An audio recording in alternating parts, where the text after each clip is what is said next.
so-called Boston, so-called Tea Party, sir, is not an end, sir, but a beginning. It will blow over, my Lord Chatham. Aye, my Lord North, it will blow over. Ultimately, it will blow to a storm that will blow away our entire authority over our American colonies. It will blow over, upend and destroy the empire that I, sir, built for this country. Would you but return to office, sir, I'd gladly vacate this chair for you. Yeah. The nation would rise to the most illustrious statesman in its history. Our American brethren would bow in allegiance to the name of Pitt.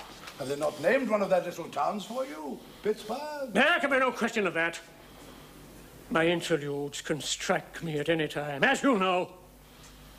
At any time, and without warning. The nation needs a stable continuance of its affairs. In time, it may be, God willing, that another Pitt may come forward to provide it. How goes it with the boy? A sickly child, sir. Sickly in the body, though powerful in the brain. But we have high hopes of a new regimen from Dr. Addington. The lad is to take a bottle of port today to build up his constitution.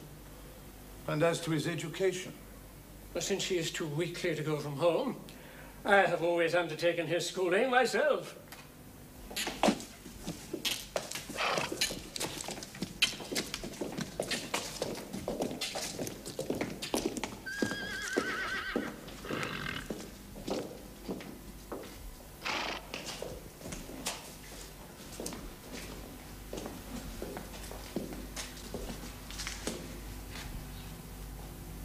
Come here, William.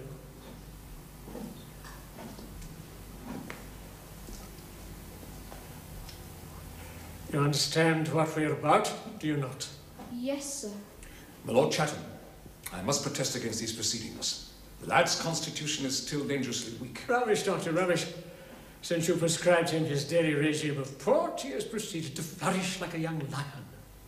Elaine, stand you by William. My son, my lord, is the same age as yours. Does not the picture tell its own story? Is it not the reason that you have shielded William from the rigours of Winchester and had him schooled at home? Public schools, Doctor, are suitable for boys of a forward and turbulent disposition. Where there is any gentleness in the personality, they can be disastrous. And yet, having protected him from all else, you now wish to visit upon your son one of the most savage forms of public school barbarity? A boy who is destined to be a beacon to his country must be ignorant of nothing. One taste of barbarity will inform him, but not, I think, damage him. Master Addington.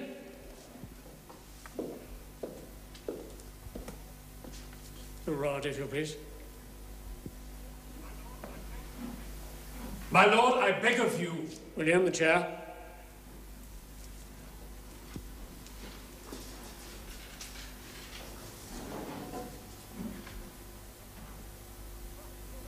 Now, little councillor, I want you to take your punishment like a Pitt. It will be the harder for you, since you have done nothing to deserve it. My Lord Chatham! Dr. Addington! Bend over, William. Ah, Master Harley. As you do at Winchester, lay on with a will. And mind you, William, I shall be watching your face. And I do not wish to see so much as a tremor pass across it. Proceed.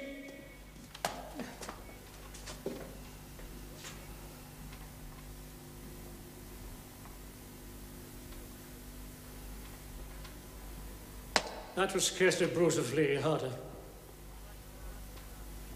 Harder, if you wish your father preferment in his profession. Harder, boy, harder! As you do it at Winchester, sir!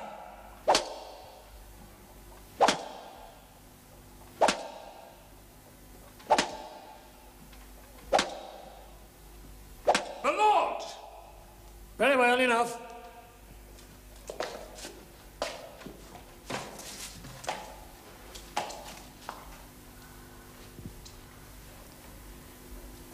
William? Thank you, sir.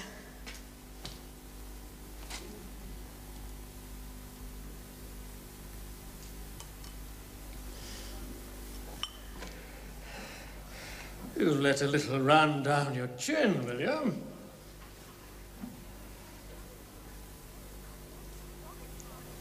I believe it was Ovid, Father, who said, better that wine should stain one's face than one's linen. My damn little Lionheart. My philosopher. William. I'm greatly obliged to you, Addington, and to your muscular son. Goodbye, Doctor.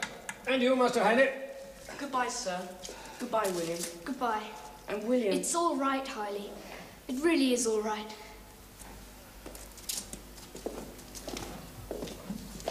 Come now, little orator. Are you up to your speechifying today? So long as I may stand to do it. I never knew an orator yet could do it sitting down. Come, let us take a case. Lord North, as surely as the sun moves down the sky, is moving towards war with our American brothers. Already, I hear, he has sent emissaries to sound out the willingness of the Red Indian to act as his ally, and has touched the Prince of Hesse on the subject of hiring his mercenaries to intimidate the colonists. You are addressing the House of Commons, the government, damn scoundrels, are over there. Commence.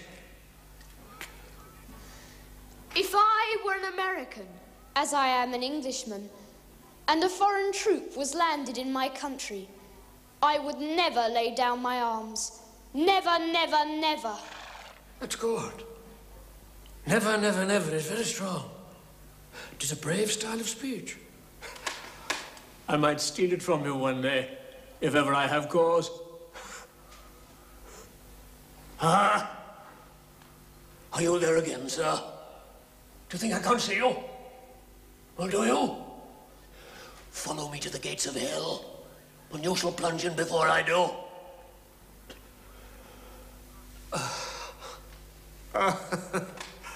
Forgive me, William. Sometimes I think the gout has gone to my head. Miserable tormentors, merciless tormentors. Will you never let me be?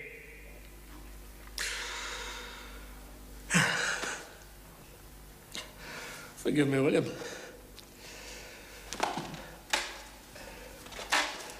We shall continue this evening. Yes, Father. Father? Yes. Oh, nothing, sir. This evening, I shall expect you to read me off 6 pages of Thucydides of my choosing in the original Greek, and to translate it straight into English without one mistake. You shall have it, sir.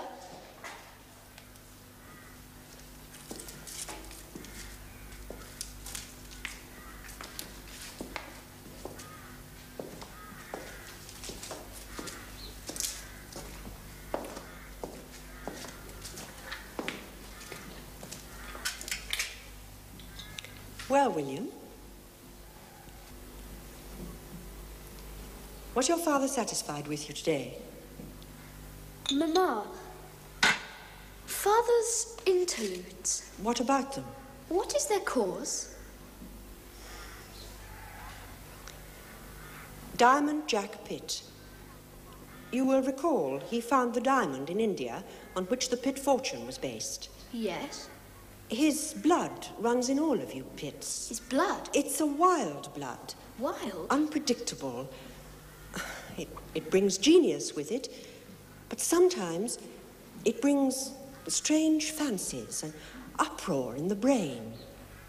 Perhaps you have it, perhaps not. If you have, you must learn to counter it with the colder blood of us Grenvilles. A Grenville can freeze a live coal at a glance. The Grenville must imprison the Pitt.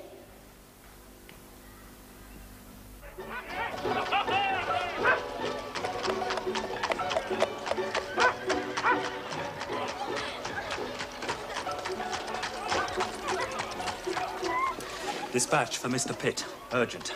I doubt that Mr. Pitt will wish to be disturbed. He would by this. Very well. Mr. Pitt's own hands. Those being my instructions. He'll feel Mr. Pitt's own tongue if he doesn't like it.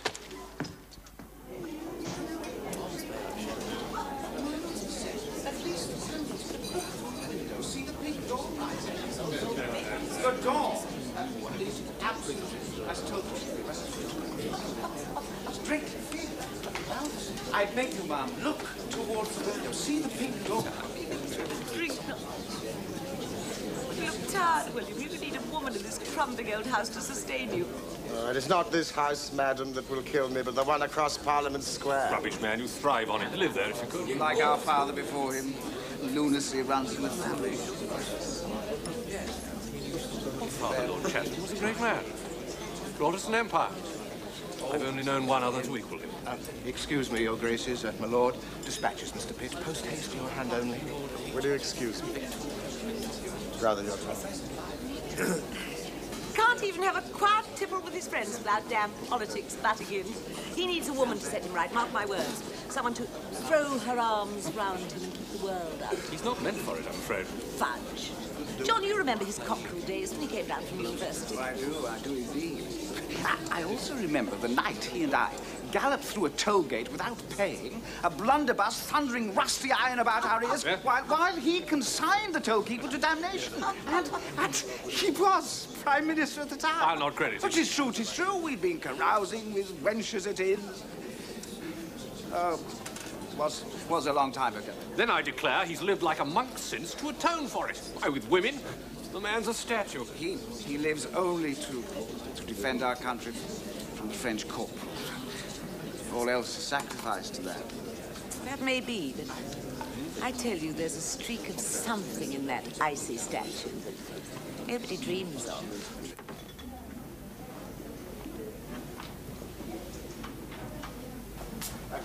If you please, Prime Minister. Parslow, Lord and Lady Alfred and their daughter, Miss Eleanor Eden. Oh, how lovely to see you again, my dear. After so long. but where is little Eleanor? Oh, she's primping and smoothing in your pier glass in the hall. Primping? My little sputter? Well, I've scarce seen her without dirt on her face and blackberry juice on her cheeks.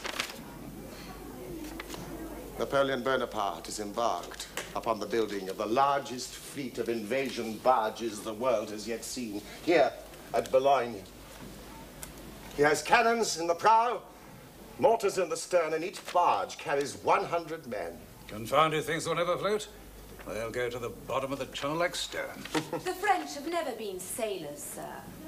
They too heartily dislike water. Is it little Eleanor? Hardly so diminutive, I would have said, sir. I am, after all, 20 years old. Eleanor, pray do not be forward. No, I apologize. I was just trying to think how long it is since I last saw you. At your home at Eden Farm.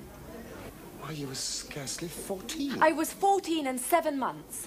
We sat in a field against a hay wain, and you explained to me how to solve the Irish question. Well, then I must have been very much cleverer then than I am now. My father says you're the cleverest man in England. Your father is the most scandalous exaggerator in England. Shall we go in? 5 years?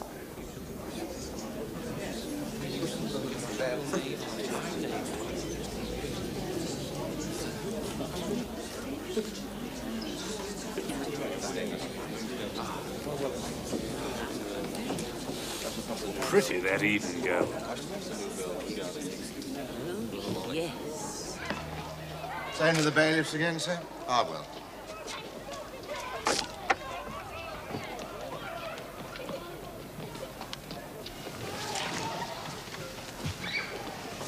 Miss Eden?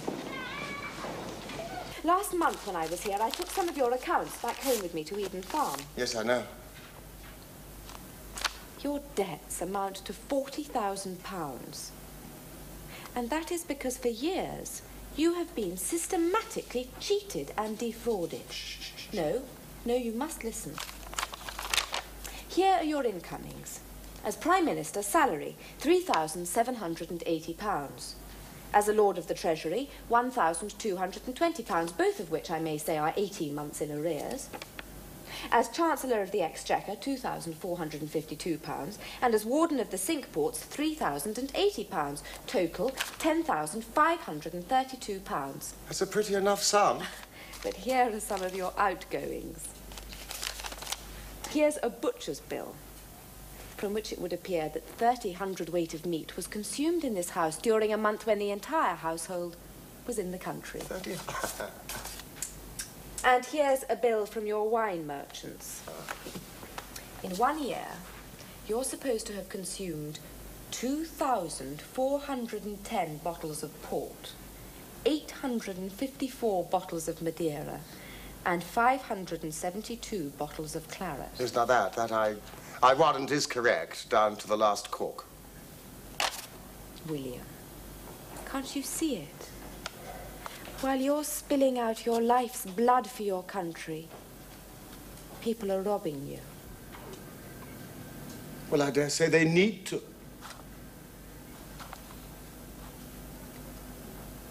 But twice the City of London have offered you an outright gift of £100,000 to remove all worries of this kind, and twice you have refused it. Why? Because I have to remain completely independent, beholden to no one, answerable only to my country. Now, please, Eleanor, I do not want to talk about this anymore. Don't lift your haughty Grenville nose in the air at me, sir.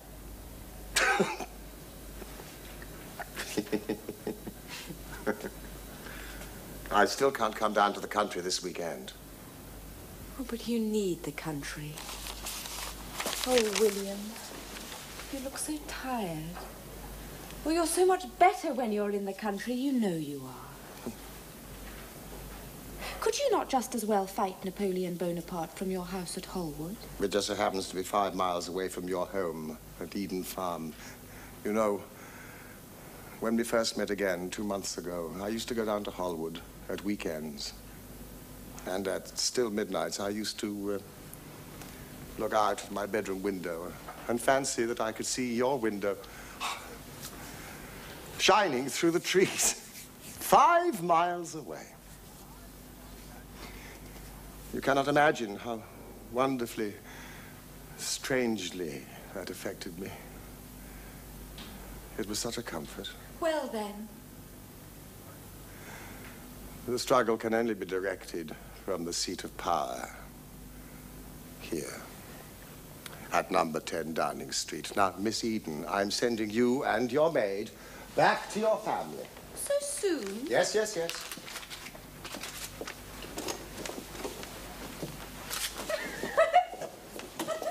Listen, you must leave. I have so much work to do. You are so naughty.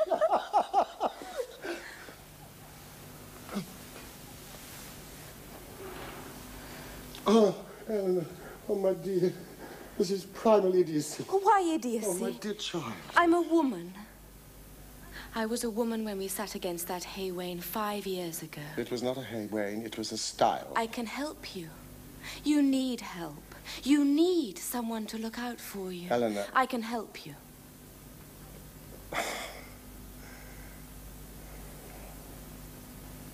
Undoubtedly.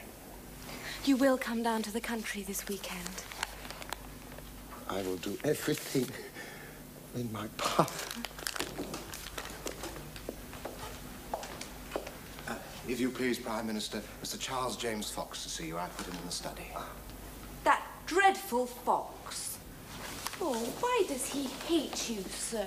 Parslow, will you be so kind as to show Miss Eden to her carriage and apologize to your father, Lord Auckland, for keeping you so long?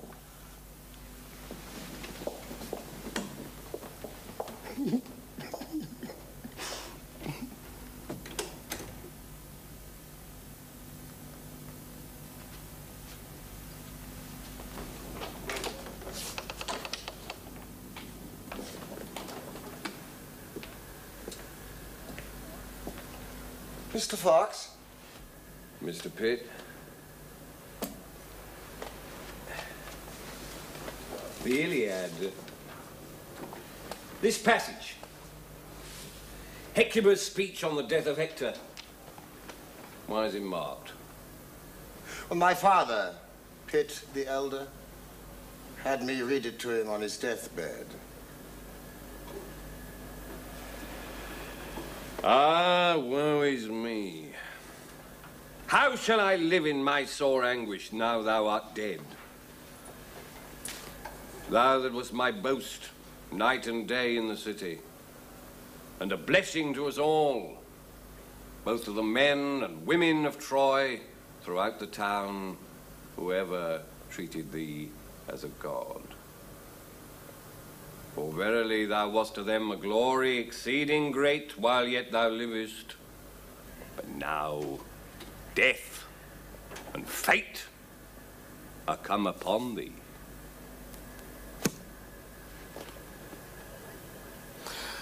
Why do you suppose he asked you to read that to him, Mr. Pitt? On his deathbed? As his son, I believe I know. As a stranger, I find it impertinent of you to speculate. Impudence is my forte, you know, Mr. Pitt. I suggest his purpose was to impress upon you the transience of all power. Say what you have to say.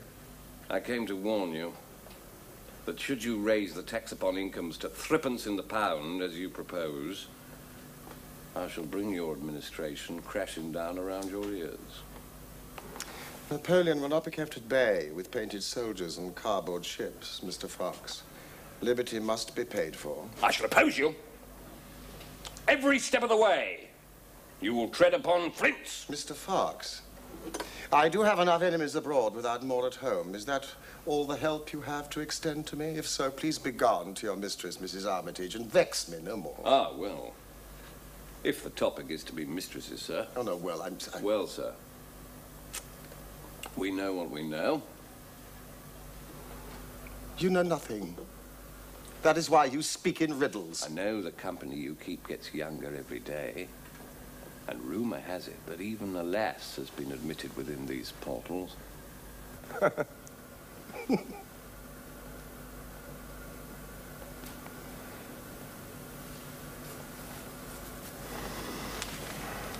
Verily thou wast to them a glory exceeding great, whilst thou livest.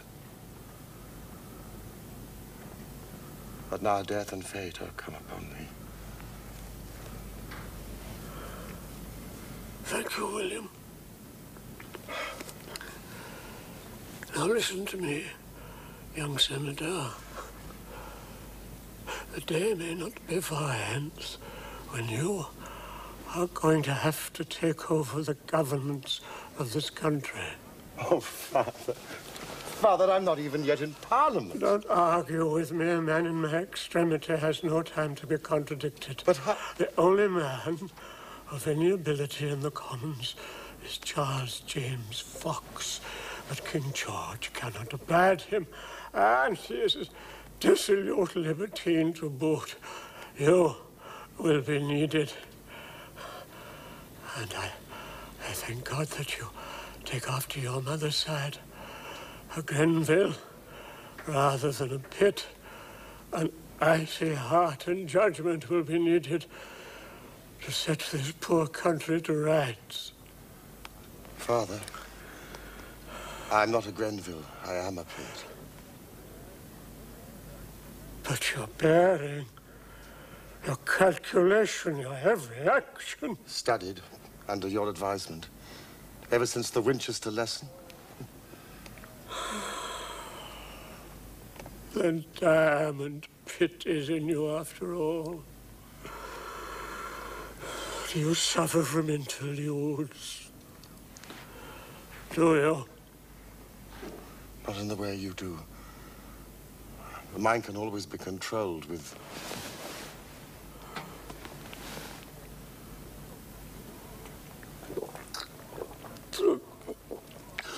You have your own pot, sir. That is mine.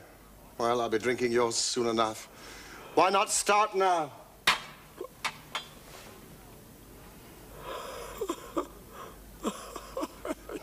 You'll do, sir. You'll do. Only keep that proud and heartless tone in the Commons. If I get there. When you get there. When you get there.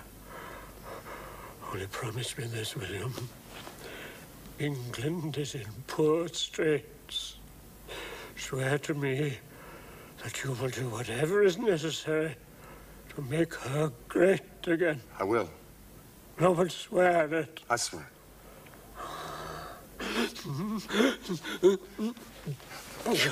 Doctor! You confound the doctor. This is England's business we are about. It is Pitt business, too.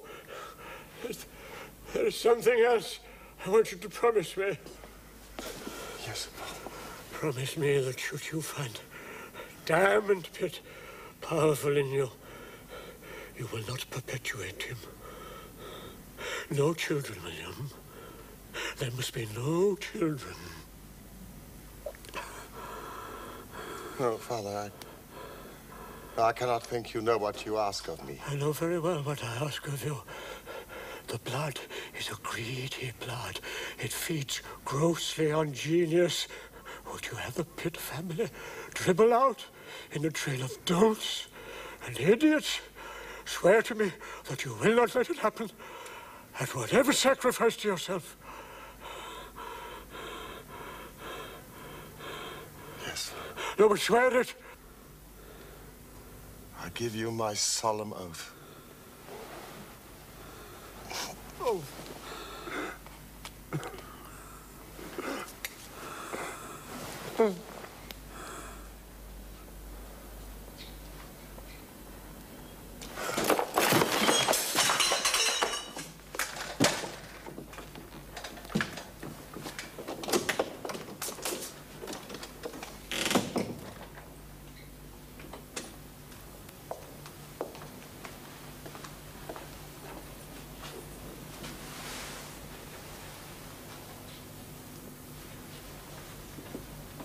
Parslow. What, Prime Minister? How long have we known each other? Well, it's been 14 years in this house. Your legal chambers previous.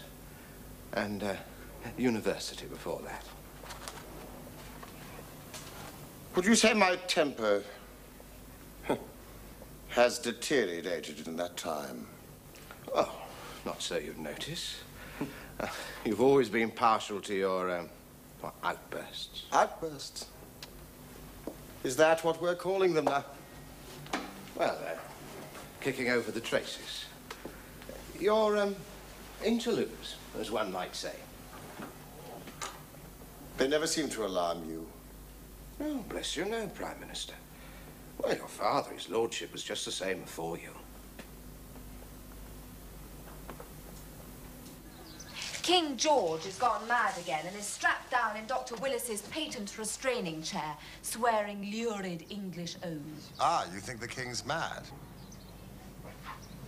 He certainly held a prolonged conversation with a tree in Windsor Great Park last week under the impression that it was a relative. Having seen some of his relatives, I'm hardly surprised. Oh, Eleanor. Are these attacks of his really madness?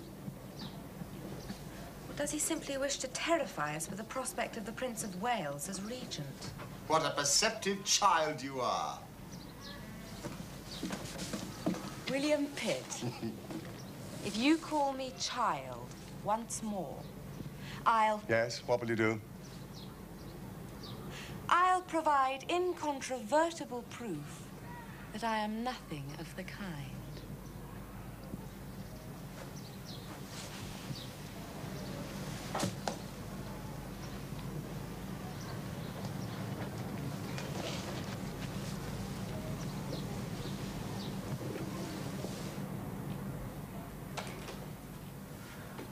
Brother, Prime Minister. You wish to speak to me? Oh, difficult, deuced, damnably difficult. What's difficult? Damn it, say, you know what I mean. No, I confess, I am at a total loss. Quite right. You are. Quite right. Well, then. Well, then. Do you suppose I might have a glass of port? Oh, my dear brother, I find it wonderfully clarifying to the mind. Napoleon can't touch the stuff. It makes him, apparently, as sick as a dog. Highly appropriate. There. Greatly obliged.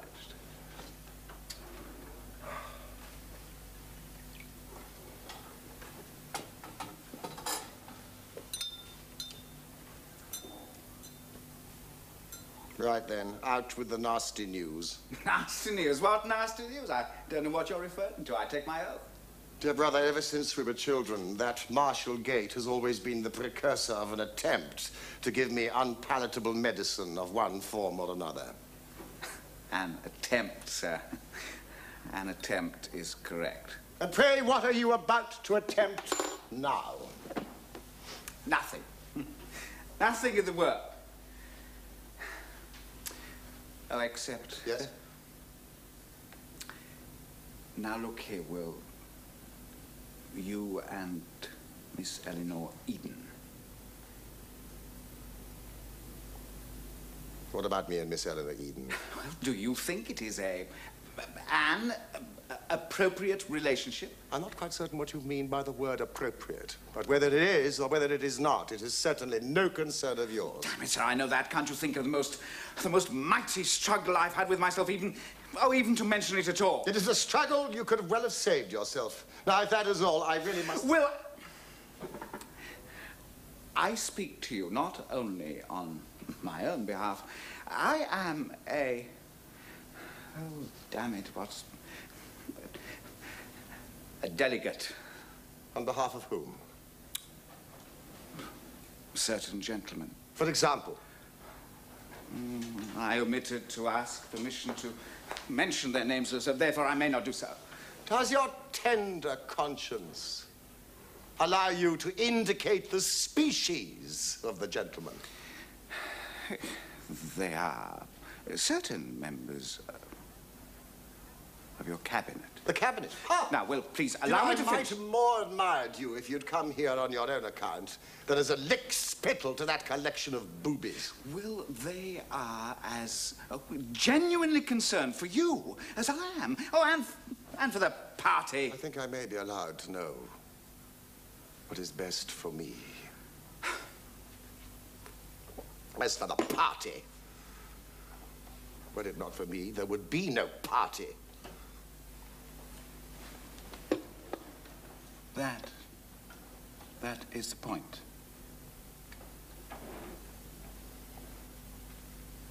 And in what way, exactly, is my association with Miss Eden meant to be injurious to me? Willie. She is a child, and nor are you in the least discreet about the liaison. Oh, your vocabulary is improving. You've developed the flair, Johnny, for the hurtful word. My association with Miss Eden is not a liaison. It is a deep and genuine friendship. So be it. Do you intend to marry the girl? I think you've said enough. Please go. Not until I have an answer. You'll have none from me. Well, you must marry her. Or put her aside. I cannot. I will not. If... Now, have I not sacrificed enough for this voracious country of mine? You see, my youth has gone by like a dream. Oh, don't let...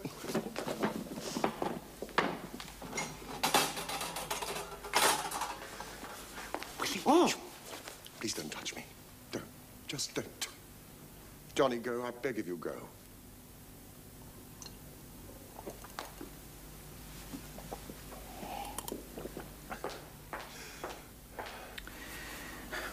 Willie appears to be using a black potion. Do you know what it is? Oh, it's some new physic as the doctors are trying on Mr. Pitt, my lord. And what do they say is wrong with him now? Oh, bless you, my lord. They've no idea. But I know. It's this house. It's number 10 and everything that goes with it. 14 years. Well, that's enough to kill an ox.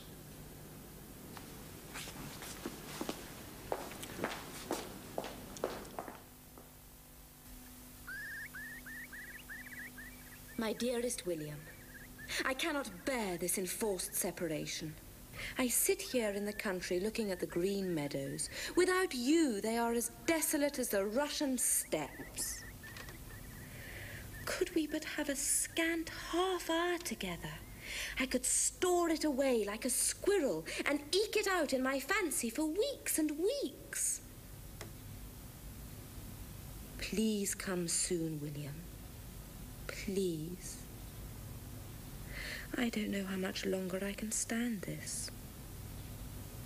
All my deepest love, my adored one, Eleanor.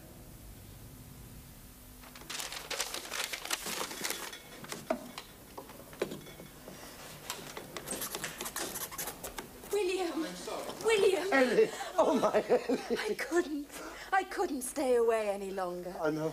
I was on the point of writing such complete idiocies to you. Oh, you still write them? That's my Ellie. Oh, but it's late. Where do your parents think you are? Where do you intend to stay? I'm visiting my Aunt Hester. I shall sleep at her house tonight. Where does she think you are at this moment? With my friend, Beatrice Oxtown. I don't like deception. Then don't think of it as deception, but as a lover's stratagem.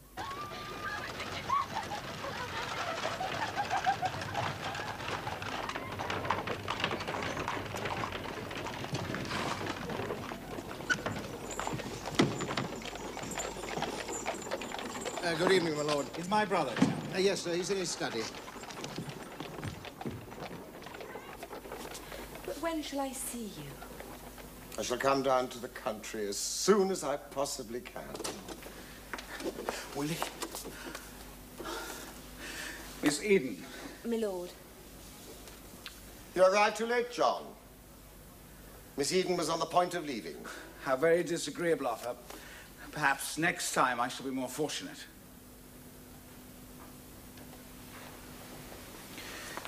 Your servant, ma'am. And yours, sir.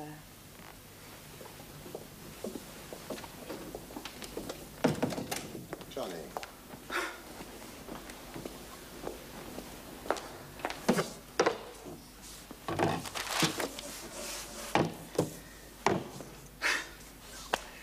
The printer's proof to be published in tomorrow's Morning Post. I knew in my heart that it couldn't go on, and yet I let it go on. All it says is that you are going to marry the girl. There. Oh, it's a perfectly happy remedy. It is the one remedy that is not available to me. Nonsense. You are as free to marry as the simplest yeoman, sir. I cannot marry. For what reason?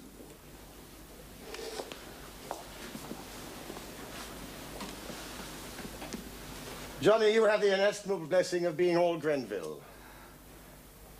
The Pitt strain passed you by. I took it all.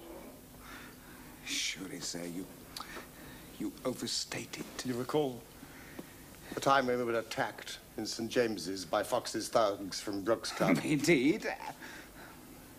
When we gave as good as we got. Do you remember how you had to prise my fingers away from Lord Crewe's throat? The heat of the moment. It took 4 of you to do it. I had every intention of killing him. But the icy composure, the cool disdain, the whole bearing you have used to put this country to rights. Studied, calculated. And any interlude can always be controlled with alcohol. Johnny, do you remember what it was that enforced our father out of public life? Yes. Well, it is that which lurks in me. How can I inflict that on so precious a creature as Miss Eleanor Eden? How should I ever forgive myself if she were to bear?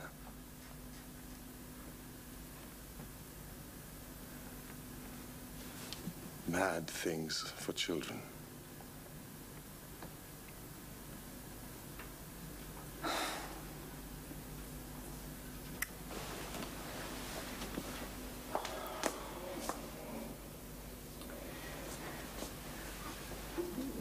Willie, The solution is simple. You must tell all to her and allow her to make the choice. No, I cannot do that. I know what her answer would be. She would sacrifice herself.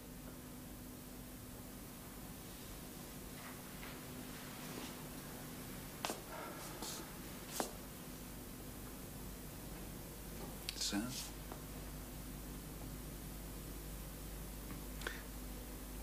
What will you do? I believe the expression is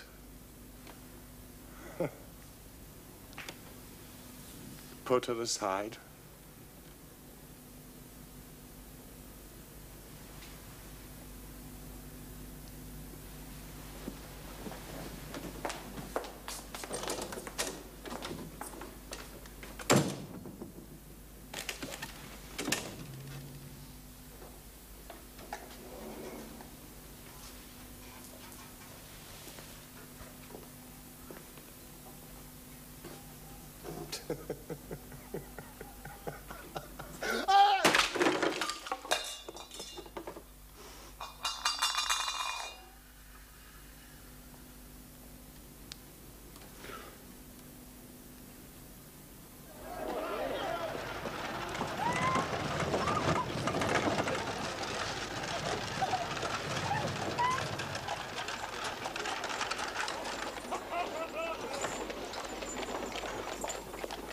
Prime Minister, there's a total of 11 persons waiting to see you on various matters. Yes, but get Adams. I must send out a dispatch. You had nothing to eat today. The Austrians scattered again at the first whiff of gunpowder. Port. That's all I need. Port. Yes, very good. The Prussian charge d'affaires is arriving at any moment. Send him in to me the moment he arrives. And no one else. Understand? No one else. Very good, sir. And the 11 waiting in the library? It is essential that I retain not only the respect of my colleagues, but of the British people. I'm sorry, Prime Minister. I asked Miss Eden not to come upstairs, but she insisted... That's all right, Parslow. Thank you, Adams. Prime Minister, there's an urgent message for you from the House. They're mounting a censure motion on you for the conduct of the war. Tell them I'll be along directly.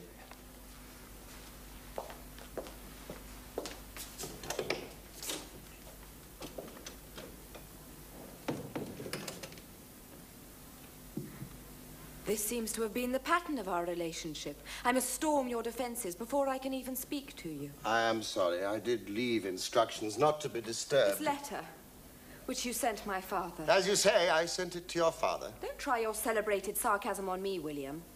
I am immune. I sent it to your father because I felt that I had wronged his daughter by making her the center of vulgar speculation. Why did you not write to me? Why did you not come and speak to me? Because I felt that I had done you sufficient damage. A cartoon, implying that we were to be married. I did not feel greatly injured by that. But we are not going to be married. Are we? I don't recollect asking you. How you do come to the point, William. I am sorry if you were misled by the natural sympathy that existed between us, the common feeling for nature, our ease of conversation. The fact that we were in love. Oh, who knows what love is? I know. And you know. Do you deny that there are feelings for each other, running through our minds and bodies, which are the very essence of love? You speak in absurdities. I'm a middle-aged man. You are a young girl. I am sick. All this is in the letter. Words!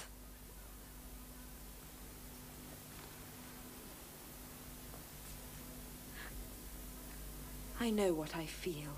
I know whatever you may say, what you feel. How very young you are. Young? Yes. Yes, if it be a crime to be young, I plead guilty. Yes, you are ill. Yes, you take port wine as if it were a kind of dying, and yes, you carry this country of ours on your shoulders. And it is as if every shot discharged by the French strikes your own body. But I can face it, and carry it, and help you to bear it. And any other burden which you may bear and about which you have not yet spoken. I do not wish to marry you, Eleanor.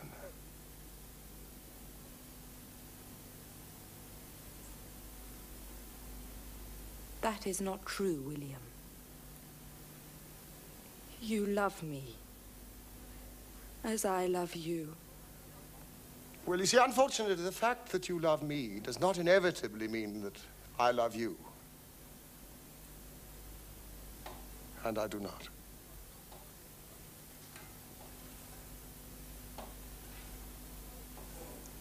You can still surprise me, William.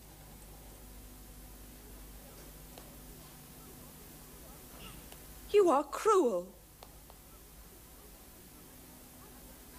And I'd have staked my life that you were not.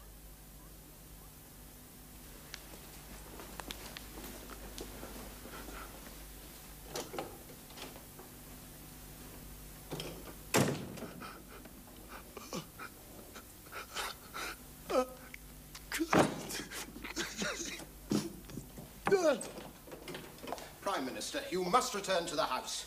They'll tear you to pieces unless you get in there and tame them. That house! This house! God! Burned apart. Oh, Parslow. They'll kill me between them.